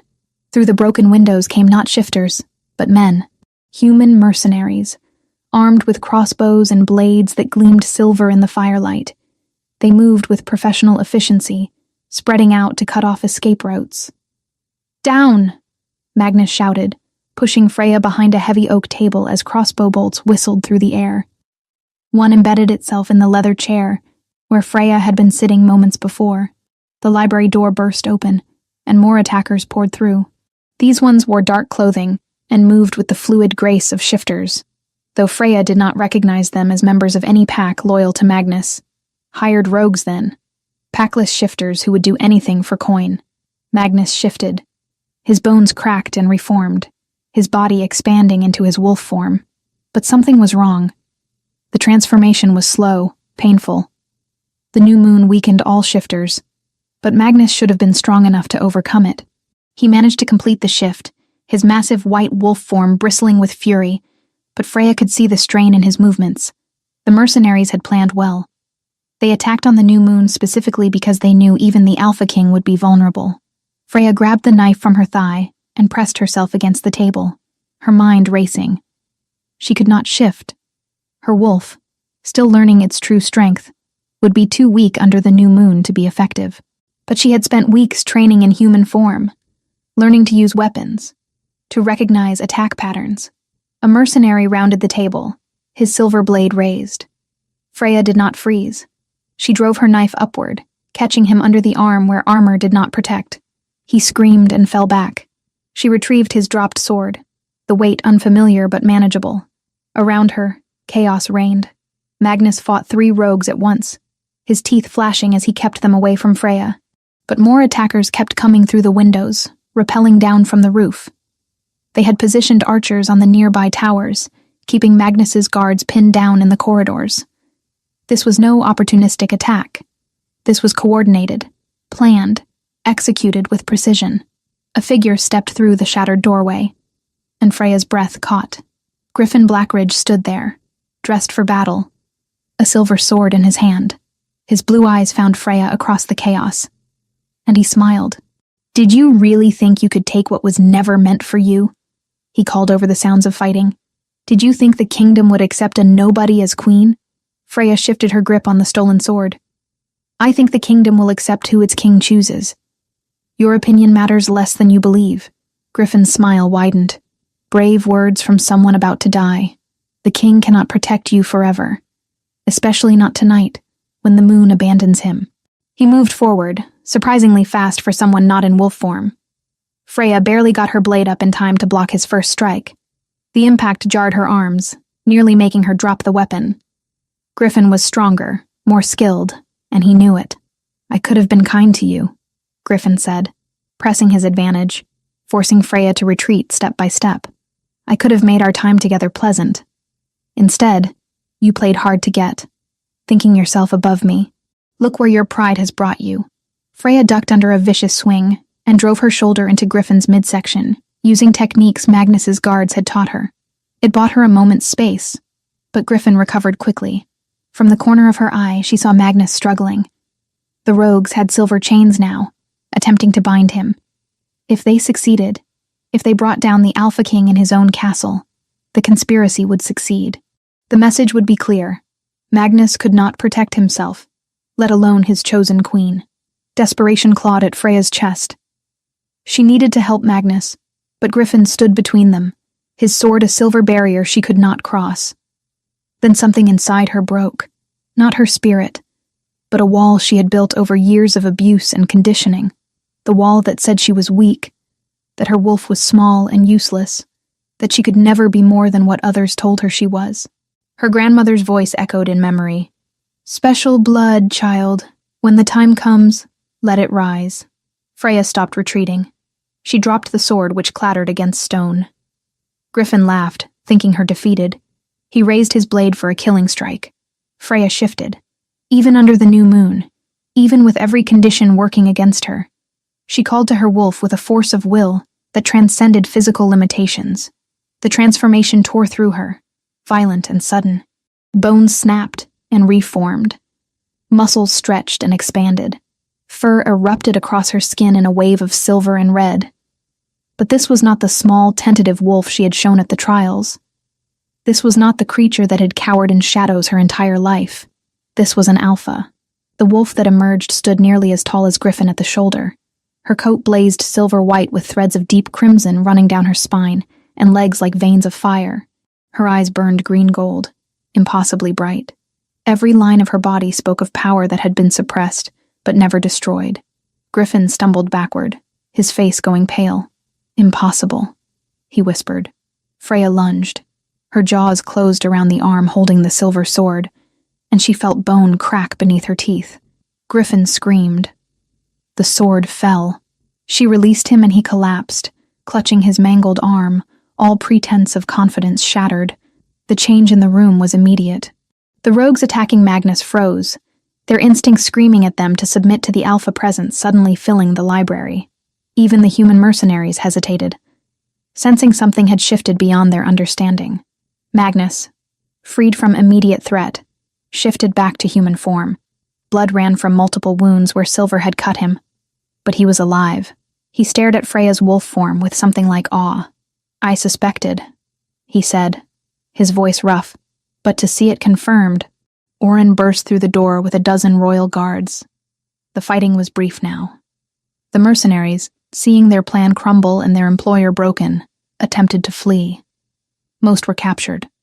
The rogues submitted without further struggle, their wolf instincts overriding their hired loyalty. Freya shifted back to human form, her body aching from the forced transformation. She swayed, suddenly dizzy, and Magnus was there, catching her before she fell. "Easy," he murmured, wrapping his torn cloak around her. "That took more from you than you realize." "Griffin," Freya managed to say. "He organized this." "I know." Magnus's voice was cold as he looked at where Griffin lay, still clutching his ruined arm. "Take him to the dungeons and send for the healers. I want him alive for his trial." As guards hauled Griffin away, the man looked back at Freya with pure hatred in his eyes. "You are not what you pretend to be," he spat. "Freak. Abomination. The kingdom will never—" "Silence him," Magnus ordered, and a guard struck Griffin across the mouth. When the immediate chaos settled, and the library stood in ruins around them, Magnus pulled Freya closer, his hands gentle despite the violence that had just unfolded. "You saved both our lives tonight," he said quietly. "If you had not transformed, if you had remained bound by the limitations you believed defined you, we would both be dead." Freya looked around at the shattered windows, the blood-stained floor, the evidence of conspiracy and murder barely averted. "My grandmother knew," she said. "She must have known what I could become. That is why she taught me everything. Why she prepared me. She knew," Magnus agreed. "And now the entire court will know. There is no hiding what you truly are. Not after tonight." Freya met his silver eyes. "I do not want to hide anymore." "Good." Magnus's mouth curved into a slight smile despite the blood and pain. "Because tomorrow, we announce what happened here. We let them see the evidence of Griffin's conspiracy, and we show them exactly what their future queen is capable of." Healers arrived to tend their wounds. The investigation began immediately, with guards questioning captured mercenaries and rogues. By dawn, a clear picture had emerged. Griffin had financed the attack through funds borrowed from Lords Stonemeyer and Ashton. Lady Eisling's involvement was circumstantial, but suggested. Tobias Blackridge, when questioned under oath, claimed ignorance of his brother's plans, though few believed him. The trials were swift. Griffin, confronted with evidence and the testimony of mercenaries eager to save their own lives, confessed to conspiracy to murder the Alpha King and his chosen queen. The sentence was banishment, the same Magnus had given Lord Pelham. Death in all but name for a shifter. As Magnus pronounced judgment in the Great Hall 2 days later, with Freya standing beside him and the entire court watching, Griffin's last words echoed through the space. "You think you have won," he said, his mangled arm bound and useless. "But there are others who think as I do. This is not over." "It is over for you," Magnus replied. "Guards, take him to the border. Let him see what mercy looks like." As Griffin was dragged away, Magnus turned to address the assembled court. "Let this serve as lesson.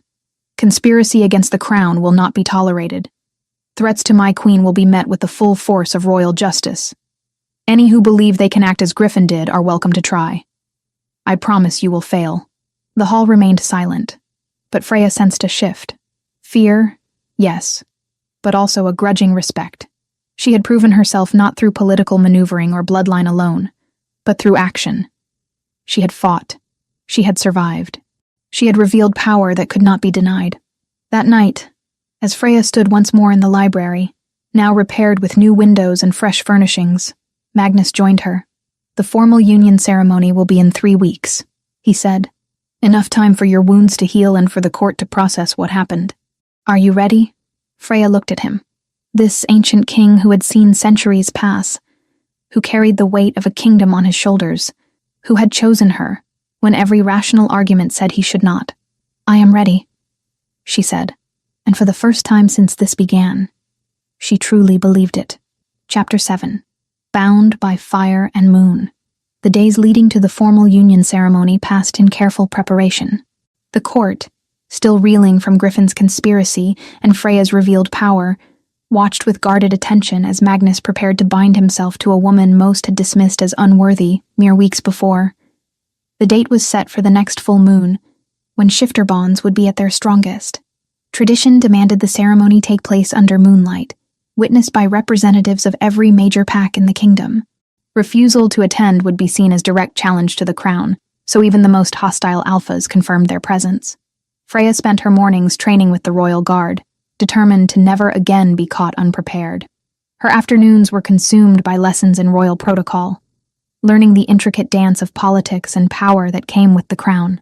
Evenings belonged to Magnus, the two of them planning not just a ceremony, but the future they would build together.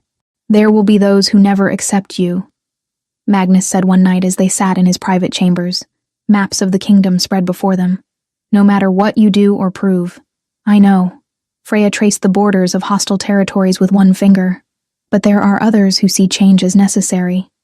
The younger alphas, the common shifters who have suffered under the old ways. Those are the ones we build toward." Magnus smiled. "You think like a queen already." "I think like someone who has lived at the bottom of your hierarchy," Freya corrected gently.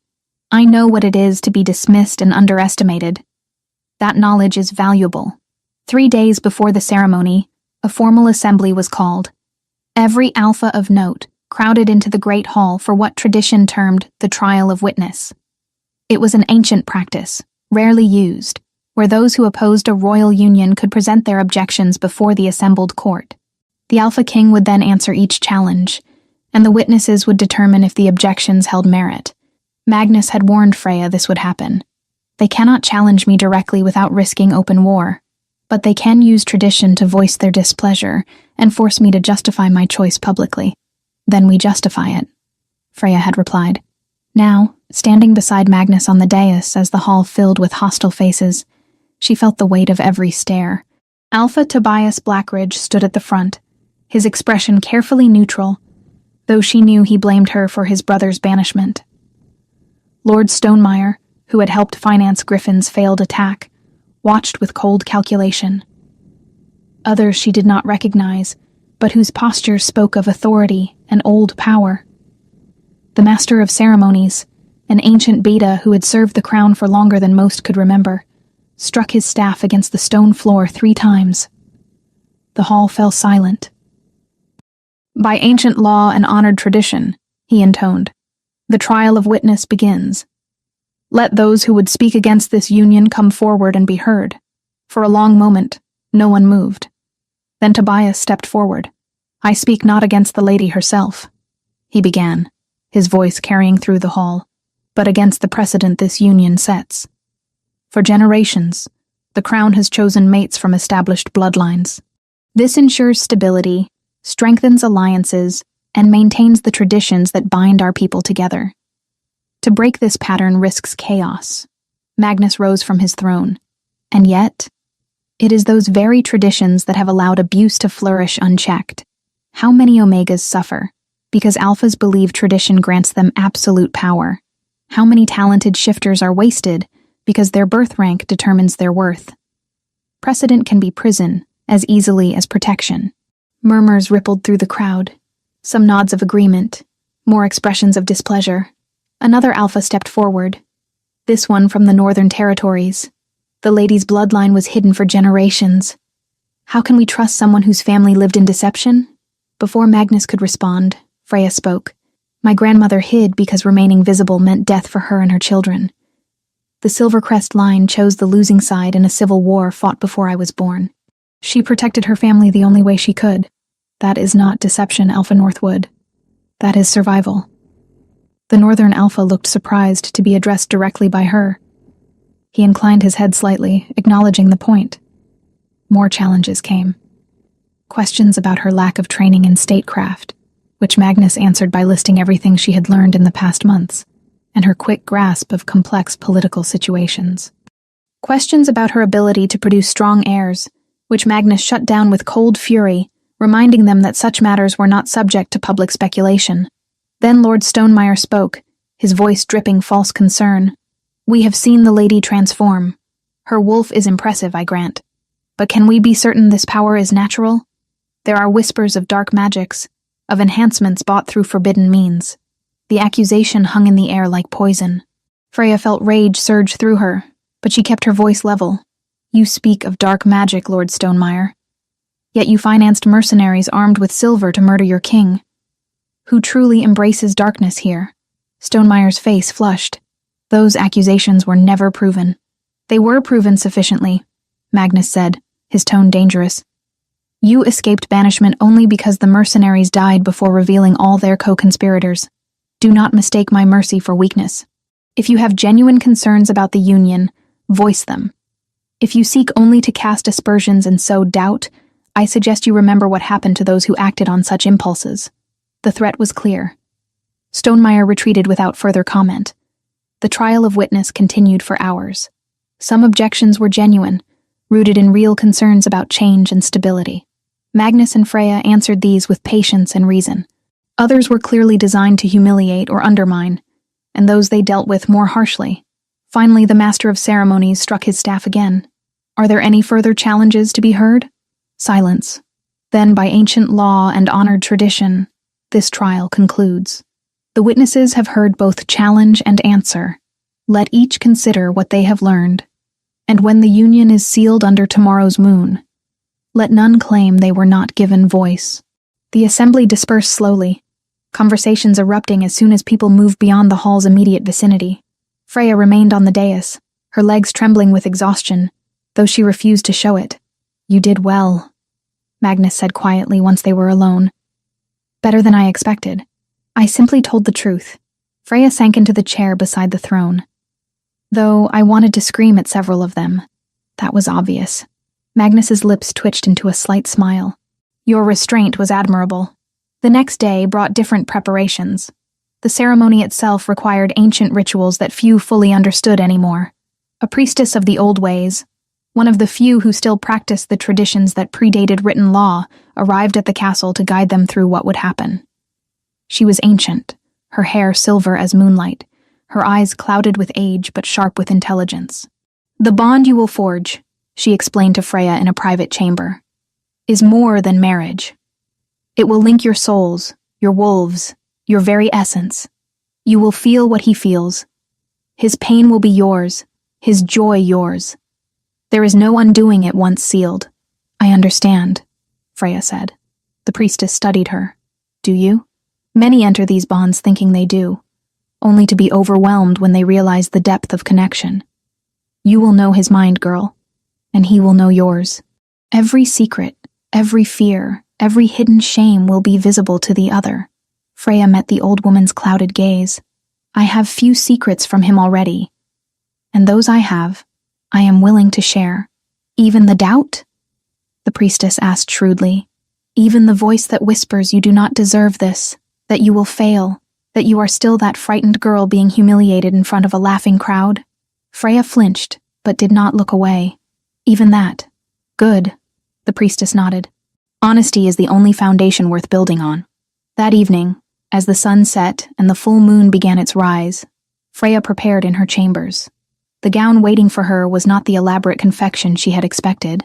Instead, it was simple silk in deep midnight blue, almost black, embroidered with silver thread in patterns that seemed to shift and change in the candlelight. It left her arms bare and flowed like water when she moved. They dressed her hair simply, letting her blonde curls fall loose over her shoulders with only a thin circlet of silver to hold them back. No jewels, no ornament.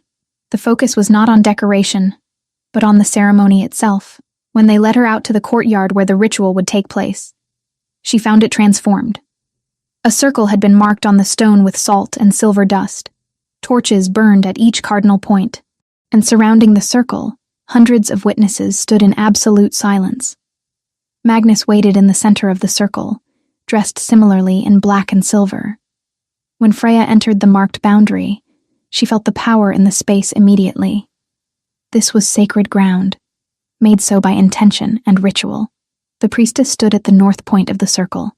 We gather under the moon's full light to witness a bond forged in fire and sealed in blood. Let those present bear witness to the words spoken and the oath sworn. She gestured for Freya and Magnus to face each other, hands joined. Magnus Valerius Stormborn, Alpha King and sovereign of these lands, do you freely choose this bond? I do, Magnus said, his voice carrying across the silent courtyard. Freya of the Silvercrest line, reclaimed and restored. Do you freely choose this bond? Freya's voice was steady. I do.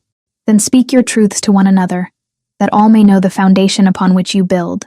Magnus spoke first. I choose you not for duty but for desire. Not for political advantage but for the strength you show when the world demands you break. I have lived centuries, Freya. I have seen kingdoms rise and fall. But I have never met someone who transforms hardship into wisdom the way you do. You make me want to be the king my people need, not just the one they fear. Several witnesses shifted uncomfortably at the admission of fear, but Magnus continued. I offer you my name, my power, my protection. I offer you my heart, which has been closed for longer than you have been alive, and I promise that I will stand with you against whatever comes, whether it wears the face of enemy or friend. Now, Freya spoke, her words coming from somewhere deep and true. I choose you not because you are king, but because you saw me when others looked through me. You recognized strength where others saw only weakness. You chose me when every rational argument said you should not. Her voice grew stronger. I offer you my loyalty, which has never been given lightly. I offer you my truth, even when it is difficult. I offer you my courage, learned through years of surviving what should have broken me. And I promise that I will grow into the queen this kingdom needs, not through pretending to be something I am not, but by becoming fully what I am. The priestess produced a silver blade, sharp and ancient. The bond requires blood to seal it, a mark to carry forward as proof and promise. She made small cuts on each of their palms. Magnus and Freya pressed their bleeding hands together, and Freya felt something surge between them, not just the physical warmth of shared blood, but something deeper, a connection that sang through her bones and settled into her soul. The priestess began to chant in a language Freya did not recognize, old words that seemed to make the moonlight itself grow brighter. She traced symbols in the air above their joined hands, and where her fingers moved, silver light followed. Then the priestess spoke in words they could understand. By blood and moon, by word and will, this bond is sealed. Let no force of nature or act of man break what is here made whole. The silver light flared, blinding and beautiful. Freya gasped as she felt Magnus's presence flood into her mind. Not his thoughts exactly, but his essence. His determination, his carefully hidden loneliness, his fierce protectiveness, his hope that maybe this time things would be different. And she knew he felt her too. Her fear and courage existing side by side, her determination to prove worthy, her growing love, which she had not yet admitted even to herself. When the light faded, they were still standing together, hands joined and bleeding into each other. The priestess nodded once. "It is done. The bond is sealed. Let all bear witness." The courtyard erupted not in celebration exactly, but in a kind of awed acknowledgement. Whatever personal feelings the witnesses held, they had just seen something ancient and powerful. To deny it now would be to deny what their own eyes and instincts confirmed. Magnus lifted Freya's hand to his lips and kissed her bleeding palm, then placed it against his chest where she could feel his heartbeat. "My queen," he said softly. Freya reached up with her free hand and touched his face, the connection between them thrumming with new intensity. "My king." The formal celebration that followed passed in a blur. Music and food and endless congratulations from people who mere weeks before had wanted her gone. But Freya barely registered any of it. She was too focused on the new awareness humming beneath her skin, the constant knowledge of Magnus's presence even when he moved across the room. Later, in the privacy of their shared chambers, Magnus pulled her close. "How does it feel?" he asked. "The bond? Like coming home," Freya said honestly. "Like finding something I did not know I was missing." Magnus kissed her forehead, then her lips, gentle at first, and then with growing intensity. When they finally pulled apart, he smiled. "You are mine now, bound by law and magic. No one can take you from me. And you are mine," Freya replied, matching his smile. "Which means you have inherited all the enemies I come with. I had plenty of those already." Magnus laughed, and through the bond, Freya felt his genuine amusement mixed with deep contentment. What are a few more? That night, as they lay together and felt the bond settling into something permanent and unbreakable, Freya thought of her grandmother. Ilara had prepared her for this without either of them fully realizing it. All those lessons, all those stories, all that hidden knowledge, it had been leading to this moment. "Thank you," Freya whispered into the darkness. Not sure if she was thanking Magnus, her grandmother, or the strange path that had led her from humiliation to crown. Through the bond, Magnus's response came wordless, but warm. Protection, gratitude, love still too new to name but growing stronger with each shared breath. Outside, the full moon watched over Ravenmoor, blessing what had been sealed beneath its light. And somewhere beyond the castle walls, in scattered territories and hidden places, those who had opposed this union calculated their next moves. But for tonight, none of that mattered.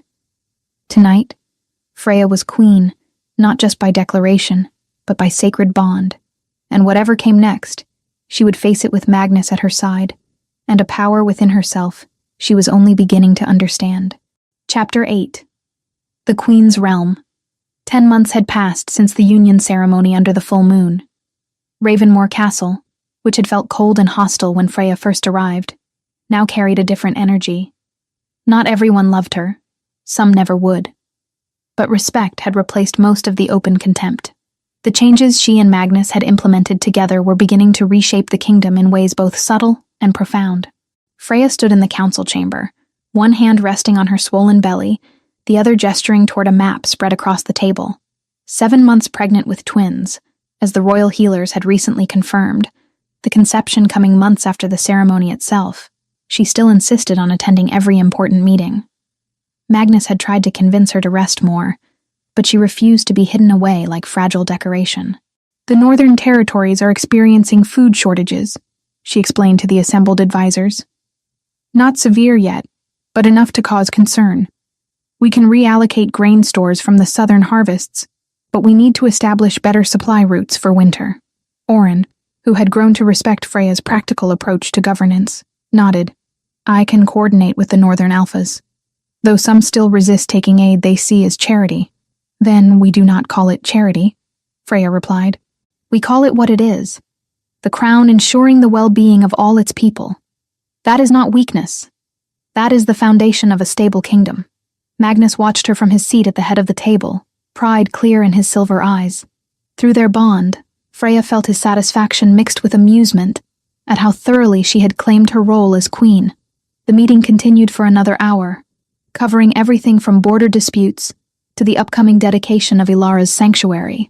When the advisors finally departed, Magnus rose and crossed to where Freya stood, still studying the map. "You need to rest," he said, wrapping his arms around her from behind, his hands settling over hers on her belly. "The twins are restless. I can feel it through the bond."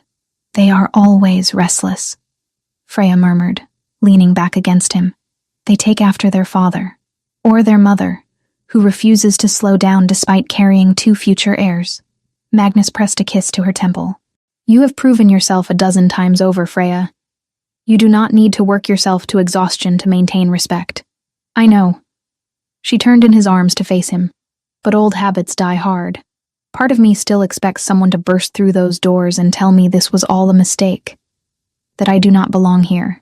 Anyone who tried would face a very angry queen, and an even angrier king." Magnus touched her face gently. "You belong here more than most who were born to it." A knock interrupted them. One of the castle pages entered, bowing quickly. "Your Majesties, Alpha Tobias Blackridge has arrived. He requests an audience." Freya and Magnus exchanged glances. Tobias had been notably absent from court since Griffin's banishment, maintaining only the minimal contact required by law. For him to appear personally was significant. "Show him to the small receiving room," Magnus instructed. "We will be there shortly." Tobias looked older than when Freya had last seen him, the lines around his eyes deeper, his posture less confident. He bowed formally when they entered, the gesture stiff but genuine. "Your Majesties," he said. "Thank you for seeing me without notice." "You are an alpha of the realm," Magnus replied, gesturing for him to sit. "You do not need an appointment."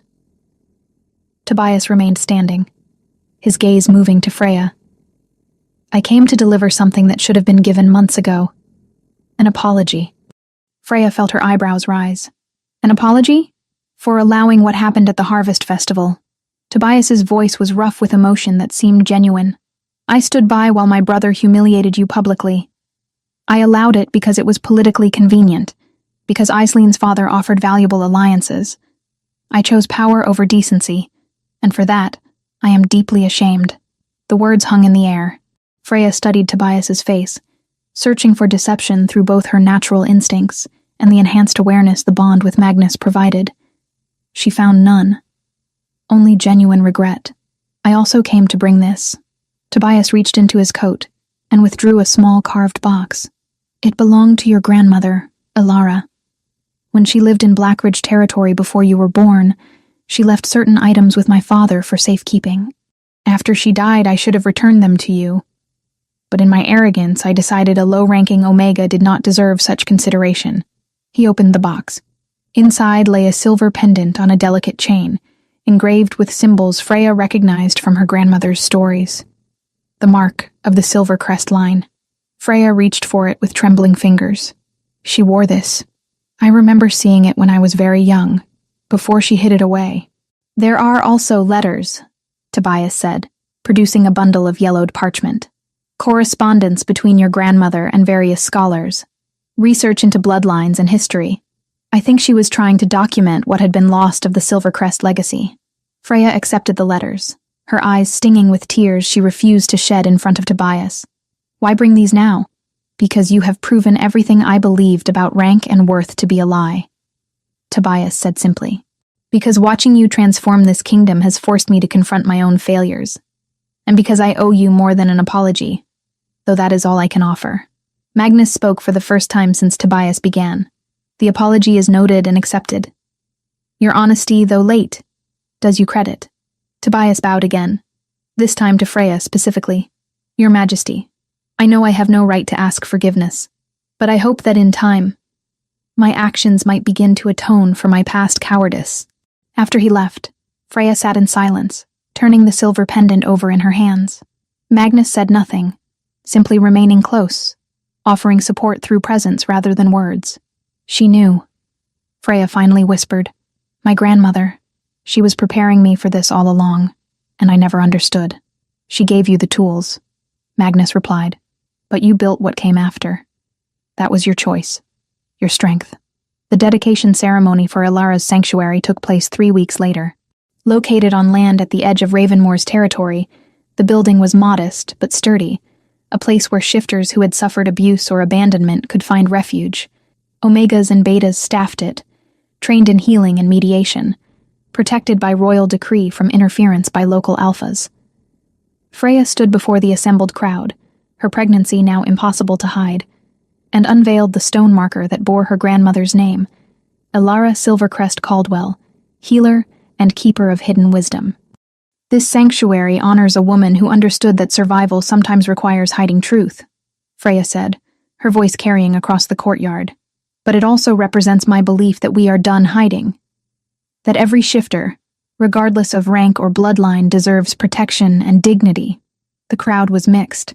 Common shifters, minor nobles, even a few alphas who had slowly come around to supporting the reforms. Not everyone agreed, Freya knew. But change never came with universal approval. After the ceremony, an older Omega woman approached hesitantly. Your Majesty, my daughter was rejected by her mate. She has nowhere to go. Will the sanctuary truly accept her? It will, Freya assured her. That is precisely why it exists. Bring her tomorrow. She will be safe here. The woman's eyes filled with tears. Thank you. You have given us hope. As word spread about the sanctuary, more shifters arrived seeking help. Freya personally oversaw the first few weeks of operation, despite Magnus's concerns about her doing too much in her pregnancy. She met with residents, listened to their stories, ensured the staff had what they needed. One afternoon, while reviewing supply inventories, she felt the baby shift violently. Pain lanced through her belly, sharp and concerning. Magnus, in a meeting 3 floors away, felt it through the bond and arrived within moments, Orin and the royal healers close behind. It is earlier than we would like, one healer said after examining her. You are still some weeks from the due date, but the twins are strong. If they come now, they should survive. They are not coming now, Freya said through gritted teeth. I am not ready. I do not think they are asking permission, Magnus replied, but his attempt at humor was undercut by genuine worry bleeding through the bond. The labor lasted through the night and into the next day. Magnus refused to leave her side, despite tradition that said the king should wait elsewhere. He held her hand through each contraction, whispered encouragement when she screamed, and when the healers finally announced the first baby born, a daughter with a surprisingly loud cry, he wept openly.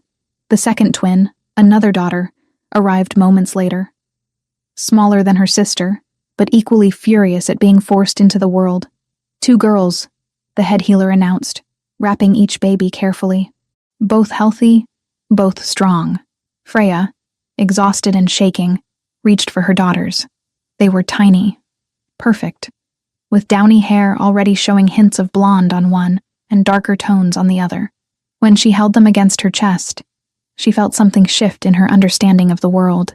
They are ours, she whispered to Magnus, who sat beside her on the bed, one arm around her shoulders, his eyes fixed on his daughters with wonder.